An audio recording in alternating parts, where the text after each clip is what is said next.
In this video, we're going to demonstrate how to properly tune your Tippmann A5 with the response trigger.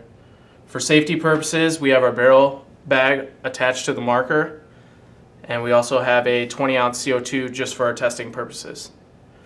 We're first going to go ahead and just give the gun a couple shots just to see what the RT is actually acting like once we installed it. Go ahead and cock your marker back. And as you can see, the RT is really not kicking in, so we'll have to make some minor adjustments.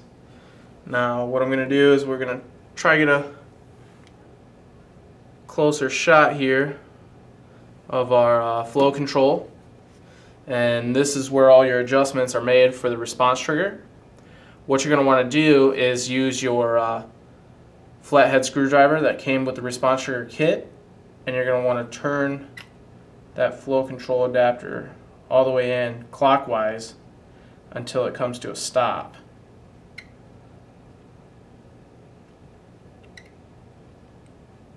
And as you can see, it's stopped right there. And then from there, it's going to be kind of harder to see with that strap in the way, but kind of do our best here. We'll just go ahead and pull that trigger.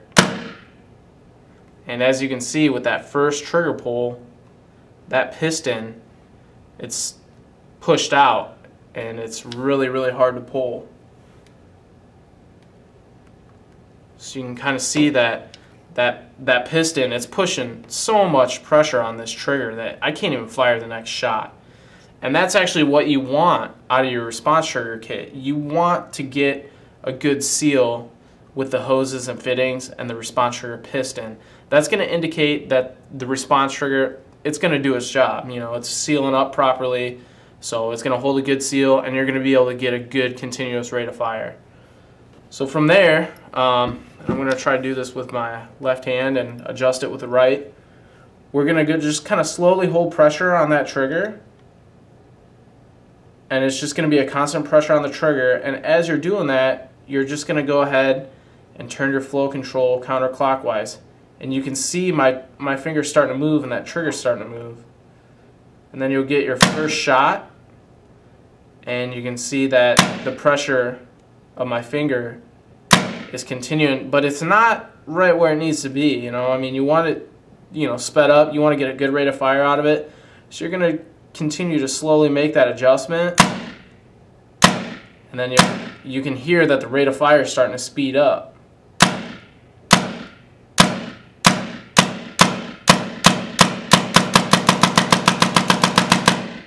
And I'm really only doing this about a quarter turn at a time.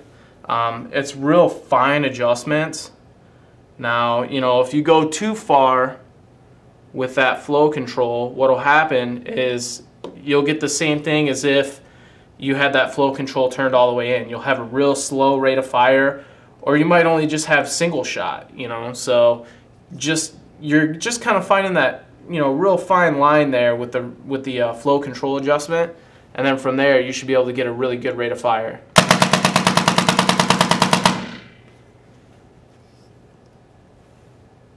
And that's how to adjust the response trigger on your Tippmann A5.